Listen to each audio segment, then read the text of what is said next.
Hola, buen sábado. Como es verano, decidí salir al balcón y voy a hacer un homenaje a Roma, no a la pésima película de Netflix, sino a la ciudad de Roma. Y si quieren ver una película en blanco y negro buena, vean una película de Gus Van Sant, Mala Noche.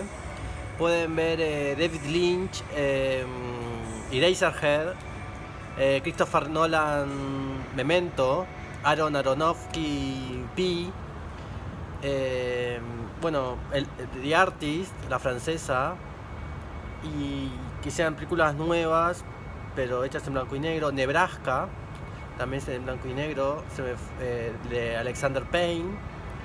Así que ahí ya tienen un par de películas buenas en blanco y negro y no la porquería de Netflix llamada Roma. Así que yo voy a hacer un pequeño homenaje a la ciudad de Roma y a Roma, recomendando 2 libros y mostrando imágenes. Así que voy a apoyar el celular acá.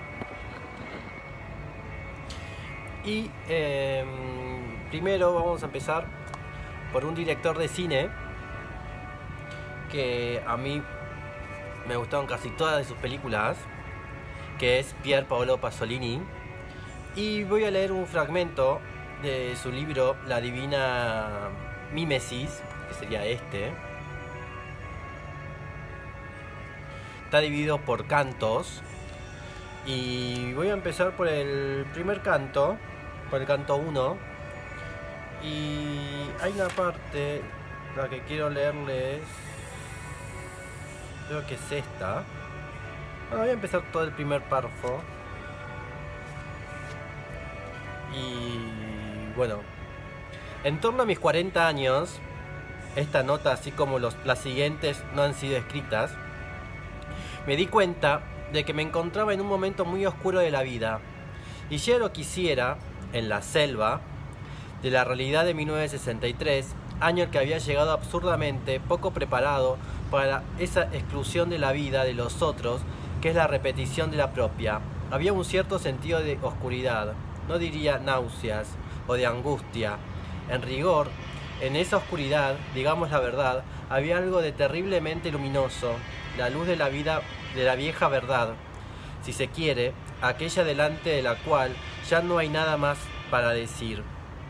Oscuridad igual a la luz de aquella mañana de abril o de mayo, no lo recuerdo bien, los meses en esta selva. Llegué, no se escandalice el lector, frente al cine Splendid, o Esplendor, o Esmeraldo. Sé con certeza, en cambio, que alguna vez se llamó Plinius, y que perteneciente a los tiempos maravillosos, aunque no lo sabía, cuando los meses eran auténticos, largos meses, y en cada uno de mis actos, incluso en los arbitrarios, pueriles o culposos, era claro que estaba haciendo experiencia de una forma de vida con el fin de expresarla. Una luz que los hombres conocen bien en primavera, cuando aparecen sus primeros hijos, los más alegres, los más queridos, con las remeras ligeras, sin saco, y por Aurelia Nueva pasan callados y ligeros, con sus trompas bajas como ratones atraídos por estupendos olores lejanos. Los 600 de la familia burguesas de Roma, hacia las primeras meriendas en los prados, hacia los campos en sus cercos de caña y las glicinas, hacia los altos, hacia los nebulosos, manchados apeninos. Una luz feliz y maligna, entre las 2 entradas del cine, surgió, no bien doblé con el auto por una ancha avenida en la que se había transformado la Vía Aurelia, Avenida Gregorio VII, me parece, entre un grupo de playeros lanzados al sol y los puestos del mercado hacia el fondo, cubiertos con sus pequeños toldos verdes, surgió algo rojo, muy rojo, un altarcito con rosas, como eso que cuidan manos fieles de mujeres viejas en los deseados pueblos de Umbría o de Friul o del Abruzzo, tan viejas como viejas sean sus viejas, dispuestas a reiterarse en los siglos. Un altarcito rústico, pero a su modo festivo, poblado de flores rojas que no sabrían describir, y cuando estuve cerca, entre esas rosas rojas, entreví el retrato doblemente fúnebre, porque era el de algún muerto hacía 2 días, de un héroe de ellos, de un héroe nuestro. Los ojos a flor de piel, debajo de la frente calva, una calvicie llena de dulzura adolescente que levita por el bien de la vida. La luz estaba allí, iluminando las rosas y el retrato, y las banderas alrededor, tal vez en haces, en la humildísima solemnidad popular, obra de las mujeres de los inscriptos de la sección Forte Vocea, o tal vez de los mismos inscriptos, choferes o albañiles, con sus grandes manos íntimas, pero inspiradas en esas obras de rosas. Y todo esto entre las entradas de ese cine Splendid, centellantes al atardecer, ahora empobrecidas por la luz, por esta luz, miserable entradas de vidrio y de metal. Surgen entonces la milésima, la enésima conmoción en el corazón, el enternecimiento, la languidez, la lágrima, la constatación de la miseria de poco lujo tenía también el poder de desgarrarme. Bueno, este es Pier Paolo Pasolini, muy bueno para leer en verano. Ahora le voy a mostrar unas imágenes de Roma. Tengo esto, que son 10 postales de Roma, así que las abrimos así. Y ahora le voy a mostrar 10 postales y después les muestro 20 más. Esta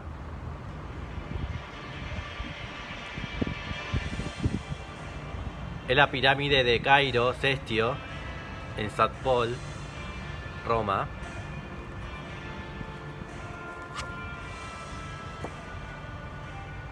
El Coliseo romano, el Coloseo.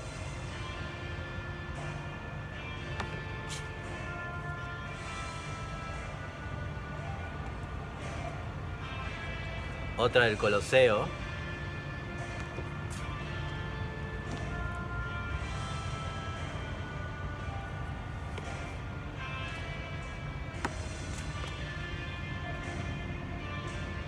El Campidoglio.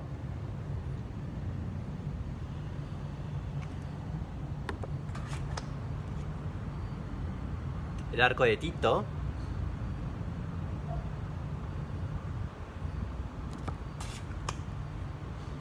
Un interior del Panteón.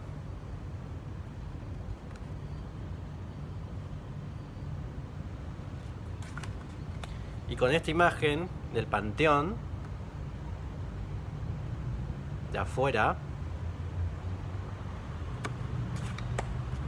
vamos a seguir con el segundo libro que tengo para recomendarles, que es muy bueno. Yo todavía no lo he terminado de leer porque es muy grande, que son los diarios de John Cheever. Este libro es muy bueno, se lo recomiendo a todos. Los diarios de John Cheever. John Cheever es un escritor norteamericano. Estos son sus diarios y les voy a leer notas de su diario. La primera noche en Roma, paseo hasta la escalinata de la Plaza de España. Nota al pie. La primera noche de Cheever en Roma, la televisión norteamericana, el programa Playhouse 90, emitió una adaptación de El marido rural. Cheever se alegró de no verla. Había leído el guión y ya sabía que había cambiado todo menos el título. El episodio es, posiblemente, inspirado del relato de Golden Age, donde un guionista norteamericano de televisión es considerado por sus vecinos de Italia como un poeta. Los Cheevers se instalan en un piso en el colosal Palazzo Doria, regentado por la princesa Doria. Parece haber sido construido para ser habitado por gigantes, comenta el escritor, quien de inmediato se inscribe para tomar clases de italiano en la Società Nazionale Dante Alighieri. Fiel a su tradición académica, no se puede decir que haya sido un buen alumno, aunque con los meses llega a conseguir un fluido pero incorrecto manejo del idioma. Seguimos con el diario. Me llevó una pequeña desilusión, pero la gente es muy hermosa y menos furtiva que en mi país. Las mujeres son hermosas y los hombres apuestos y galantes. Cuando veo a un norteamericano, no me parece una persona íntegra ni bien vestida. No somos un país de mirones, pero parecemos introspectivos. No he sido feliz aquí, y al despertar a las 3 de la madrugada siento preocupación por todo. Pero no tiene sentido escribir un cuento sobre el pobre Bierströbel, el guionista de la televisión que fue a Roma, a escribir una gran obra teatral sobre el sexo, al que timaban en todas partes, cuyo dinero fluía como el agua, que se sentía deprimido por la galantería de los romanos, la cual le recordaba su indecisa identidad sexual, que se preguntaba por qué había abandonado su tibio hogar y que bebía ginebra antes de las comidas, etc. No escribiré este cuento. El pobre Bierstube, nostálgico, contempla a la gente en la vía Véneto al subir al autobús del aeropuerto. Vuelve a Estados Unidos. Jamás había sentido tanta añoranza, ni siquiera cuando hizo el servicio militar en la infantería y tuvo un sargento al que sometieron a consejo de guerra por crueldad y embriaguez. Y después de soñar durante media vida con un viaje al extranjero, ahora se pasa los días y las noches soñando con el regreso. El regateo con agentes inmobiliarios parece no llevar ninguna parte. Aunque no hubo dificultades legales o afectivas imprevistas, salgo del Palazzo Doria a las 5 o a las 6, el tumulto de una gran ciudad al atardecer, muy preocupado y con ganas de tomar una copa. Después de comer, paseo por la calle y observo las diferencias entre los rasgos faciales del pueblo y las caras casinas de los emperadores y de sus esposas. Tal vez no sea casual que las caras de las estatuas romanas que vemos en Norteamérica nos recuerden a los norteamericanos, no lo sé, y la soltura y la elegancia con que se abrazan, saludan a las muchachas, se besan en las puertas o se sienten en los altos del muro que hay junto al Gianicolo, con una chica bien cogida entre las piernas, diesta mucho de nuestras costumbres. No es una diferencia de idioma, raza, clima o costumbres, es un enfoque radicalmente distinto a las fuentes originarias de la humanidad. Esta es la cocina del Palazzo Doria, desde donde espero que pasemos un año afectuoso y útil. La cocina de gas tiene escapes, los desagües están atascados. Es un día oscuro en Roma y llueve torrencialmente. No es el clima clásico. Ben y Mary tienen tos. Susie se ha ido llorando a la escuela. Es la primera vez en casi un mes que me siento y trato de razonar, y mis pensamientos, recogidos en esquinas lluviosas y altas ventanas, en iglesias húmedas y camas extrañas a las 3 de la madrugada. A veces en torno a los miembros torneados de bellas desconocidas parecen a punto de abandonarme. Primero fue el viaje, dominado por mi temor al naufragio. Creo que no pasó un día sin que me inquietara esa estupidez, y a las 3 de la madrugada, cuando me despertaba el ruido de los floreros y frascos al caer, las partes se me escogían y mi corazón revolteaba como una golondrina. En una cubierta repetía para mí mientras paseaba: aquí los candeleros, ahí los botes salvavidas, allí la piscina desierta. Y estas cosas momentáneas son verdades utilizables. Pero al ver la oscuridad frente a la proa y hacia el oeste una luz premonitoria y ominosa, y al sentir que la velocidad del barco disminuía casi hasta detenerse, tenía la certeza que había llegado a nuestro fin. A la derecha de la proa aparecían las montañas nevadas de Córcega, y me parecía que era una costa peligrosa para desembarcar un bote. Y hablando de ruinas, el viajante norteamericano de artes gráficas que ha venido para una conferencia de 8 horas dice en el bar de su hotel desvancijado: joder, se nota de dónde venimos. Quiero decir que la sensación del pasado es bárbara, pero no siempre es fácil de hallar. Los folletos turísticos, los guías, los amigos, los conocidos e incluso los extraños nos exhortan a dejarnos embragar por la sensación del pasado. Pero, ¿qué hay de presente? En el panteón me impresiona la cúpula, pero los niños me tironean de la manga, piden que les compre pasteles o que los llevemos a casa de los magníficos gatos que dormitan bajo el pórtico. En un atardecer lluvioso, cuando voy a encontrarme con E en las termas de Carcalá, echo una breve mirada a las montañas de ladrillos y me entretengo contemplando unos jóvenes que juegan al fútbol en un prado. Son mucho más interesantes. Ben y yo paseamos por el foro, que con la hierba que crece entre las piedras parece una doble ruina, una ruina de la antigüedad y un monumento a los sentimientos tiernos de los viajeros de los siglos XVIII y XIX. ¿Por qué no vemos no solo los fantasmas de los romanos, sino también los espectros de señores con sombrillas, hombres barbudos y niños que juegan al aro? En el Coliseo le digo a Ben que los leones devoraban a los cristianos, aunque creo que no es verdad.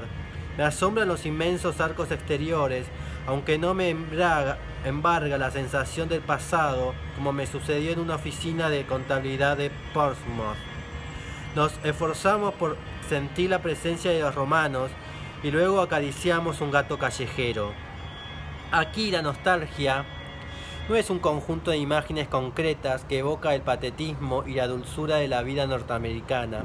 Significa añorar la moneda, advertir la presencia de la guerra, sentir la incomodidad de no comprender las frases más sencillas y la vergüenza de dejarse estafar.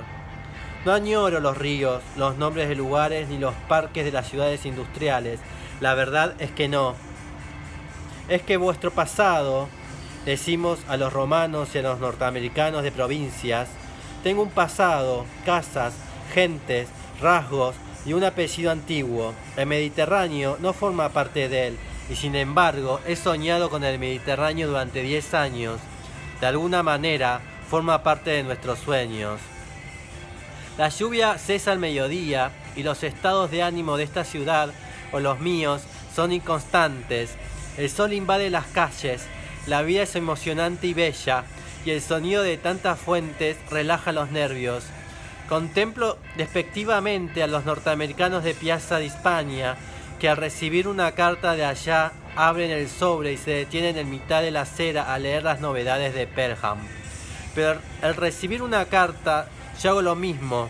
Entre sonrisas y risitas, camino por la calle, tropiezo con los romanos, sujetando un trozo de papel que parece refrescar mi identidad.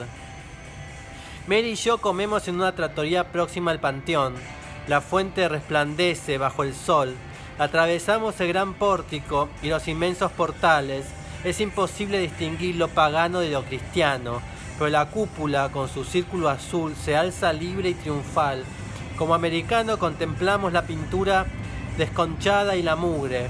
Los candeleros y las tumbas de los lombrados están negras de suciedad. La cara de las velas es negra y las flores de la tumba de Rafael son de paja. Bueno, John Cheever, diarios. Y vamos a seguir con imágenes romanas para terminar. El foro, la vía Apia.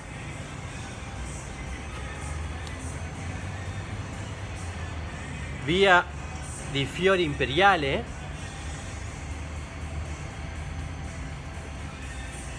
El foro romano.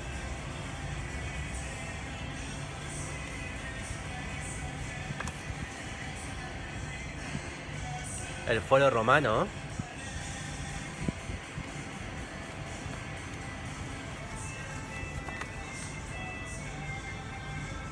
La tumba de Cecilia Metella.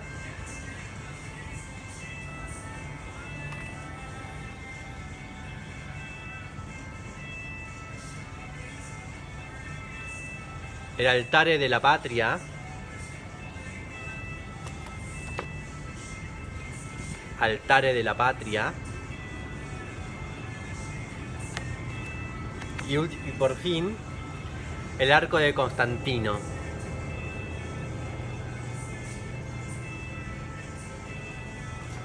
Y para despedirnos, nos vamos a ir con esta foto maravillosa del Panteón.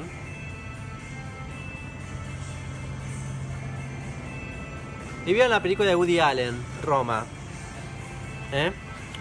Bueno, nos vemos. Chau, hasta luego.